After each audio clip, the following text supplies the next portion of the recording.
جی اصل میں یہ اسٹیٹ بینک کے وہ امینڈمنٹس ہیں کہ جب یہ حکومت اپوزیشن میں تھی اور موجودہ اپوزیشن حکومت میں تھی تو اس وقت یہ امینڈمنٹس جو کر رہے تھے تو میں ان کے خلاف یہ امینڈمنٹس لایا تھا اور شہادت آوان صاحب نے میرا ساتھ دیا تھا ان امینڈمنٹس میں. اب چونکہ شہادت آوان اپوزیشن سے حکومت میں چلے گئے ہیں تو جب اپوزیشن میں تھے تو میرے امینڈمنٹس ساتھ تھے, لیکن اب جب حکومت میں ہیں تو ان امینڈمنٹس کے وہ خلاف کھڑے ہو گئے. یہ امینڈمنٹس کیا ہیں؟ مسٹر چیئرمین, اسٹیٹ بینک کا افتتاح بابا قوم قائد اعظم علیہ الرحمہ نے 1948 میں کیا اور دو کاموں کے لیے کیا.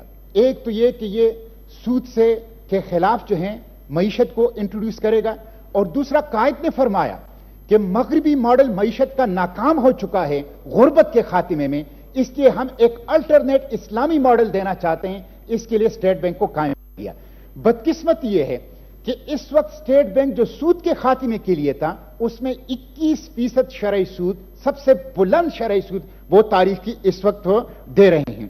ہمارے وزیر خزانہ نے گزشتہ دن خود اعتراف کیا, دو اعترافات کیے تھے اور یہ ریکارڈ پہ مسٹر چیئرمین. نمبر ایک اعتراف یہ کیا ہے گزشتہ حکومت نے ایسی قانون سازی کی ہے کہ اسٹیٹ بینک پہ ہمارا اختیار نہیں ہے اور State Bank I M F کے پاس چلا گیا. یہ ریسنٹلی ان کے بیانات آئے ہیں. اور دوسرا انہوں نے یہ کہا ہے کہ آئی ایم ایف ہمیں سری لنکا بنا کے پھر اپنی شرائط منوانا چاہتے ہیں.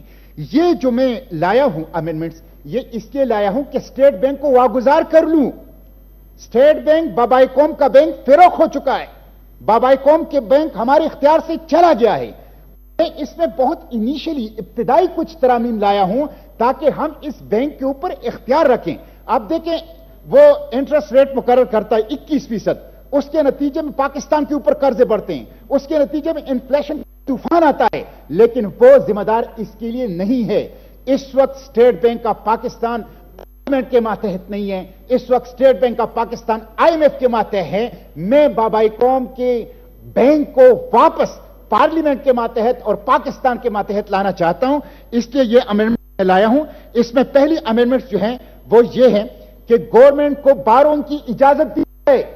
گورنمنٹ کو اسٹیٹ بینک سے بارونگ کی اجازت نہیں ہے, کمرشل اور نیشنل اور انٹرنیشنل بینکوں سے ان کو قرضے لینے کی اجازت, اور نیشنل انٹرنیشنل بینکوں کو پتہ ہے کہ اسٹیٹ بینک کے پیسے نہیں جا سکتے, اس لیے وہ اپنی شرائط کو قرضے دیتے ہیں. دوسرا انہوں نے جو ایک ایگزیکٹو کمیٹی بنائی ہے, ایگزیکٹو کمیٹی میں یہ لکھا ہوا ہے کہ پارلیمنٹ بھی کوئی ترمیم نہیں کر سکتی اسٹیٹ بینک کے قانون میں جب تک ایگزیکٹو کمیٹی اجازت نہ دے. یہ ایگزیکٹو کمیٹی پارلیمنٹ سے بالاتر ہے, یہ الٹرا کانسٹیٹیوشنل ہے, یہ دستور کے خلاف ہے, اس لیے میں اس کو پارلیمنٹ کے ماتحت کرنا چاہتا ہوں مسٹر چیئرمین. تو میں یہ درست بات نہیں ہے کہ کبھی کہتے ہیں ایچ ای سی سے منظوری لے پھر پارلیمنٹ میں لے آؤ, کبھی کہتے ہیں اسٹیٹ بینک کی ایگزیکٹو کمیٹی سے منظوری لو پھر واپس لے آؤ. اس لیے یہ پارلیمنٹ کا مینڈیٹ ہے, یہ پارلیمنٹیرین کا مینڈیٹ ہے, اور مجھے یہ اجازت دی جائے کم از کم کمیٹی ڈسکس کریں, ڈیبیٹ کریں, کمیٹی کو اختیار ہے. ٹھیک ہے جی, کمیٹی بھیج دیں. تھینک یو جی. Thank you. Minister of state بھیج دوں کمیٹی. تھینک یو جی. I now put the motion before the house. خام مشتاق صاحب سے اتنی بھی کروائی, خیر و خوش ہوئے اس بات پہ. I now put the motion before the house. Those who are in favor of the motion may say aye. Those against the motion may say no.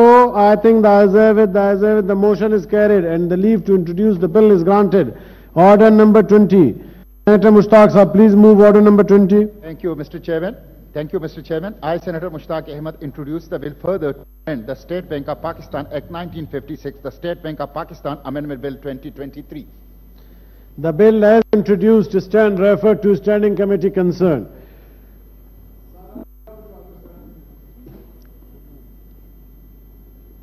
Pakistan youth parliament کے ہمارے پاس نوجوان آئے ہیں پارلیمنٹ سے, اس یوتھ پارلیمنٹ کے ممبران ہیں. Welcome to the house جی. رامے صاحب فارمر ایم این اے ہیں, میرے دائیں جانب بیٹھے ہیں, ہاؤس میں تشریف لائے ہیں. Welcome G.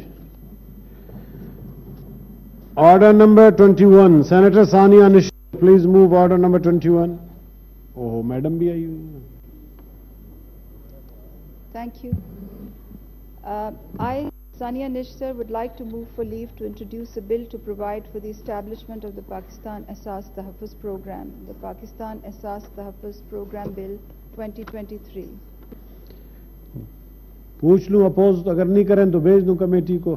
G honourable minister poverty alleviation is it opposed?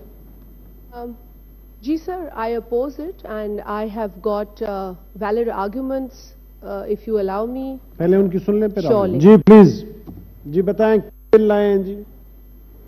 Chairman صاحب یہ جو تباکن خرچہ ہوتا ہے صحت سے متعلق یہ بہت ہی ایک سیریس مسئلہ ہے اور ہزاروں لوگ لاکھوں لوگ جو ہیں وہ غربت کی سطح سے نیچے چلے جاتے ہیں اور اس لیے کہ وہ اپنا جو ہیلتھ کا خرچہ برداشت نہیں کر سکتے.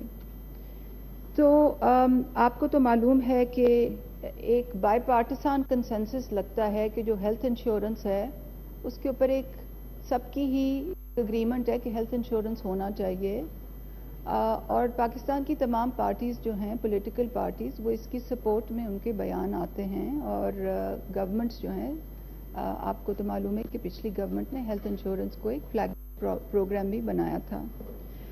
مگر پرابلم یہ ہے کہ جو ہیلتھ انشورنس ہے وہ یہ کیٹاسٹرافک ہیلتھ ایکسپینڈیچر کا پوری طرح سے تدارک نہیں کر سکتی اور یہ اپریشیٹ کرنا بہت اہم ہے کیونکہ ہیلتھ انشورنس میں انرولمنٹ کے لیے آپ کو ایک آئیڈینٹی کارڈ ضرورت ہوتی ہے اور اگر کسی کے پاس آئیڈینٹی کارڈ نہ ہو جو پاکستان کے سب سے مارجنلائزڈ لوگ ہوتے ہیں جو سب سے ریموٹ ایریاز میں رہتے ہیں ان کے پاس آئیڈینٹی کارڈ نہیں ہوتے اور نادرا کے فگرز بھی یہ بتاتے ہیں کہ بہت سے ایسے لوگ ہوئے ہیں جن کے پاس آئیڈینٹی کارڈز نہیں ہیں. نمبر 1. نمبر 2 جب بچہ پیدا ہوتا ہے تو اس کے وے فارم بننے میں کچھ عرصہ لگتا ہے اور بہت دور افتادہ علاقوں میں جو لوگ رہتے ہیں جو بہت ہی غریب خاندان سے تعلق رکھتے ہیں وہ جب تک بچے کو اسکول میں نہ جانا ہو تو اس کا وے فارم نہیں بناتے اور اس اثناء میں بچے کو اگر کوئی تکلیف ہو جائے بہت سے بچوں کو کنجینیٹل یعنی کہ موروثی بیماریاں ہوتی ہیں امیڈیٹ آپریشن کی ضرورت ہوتی ہے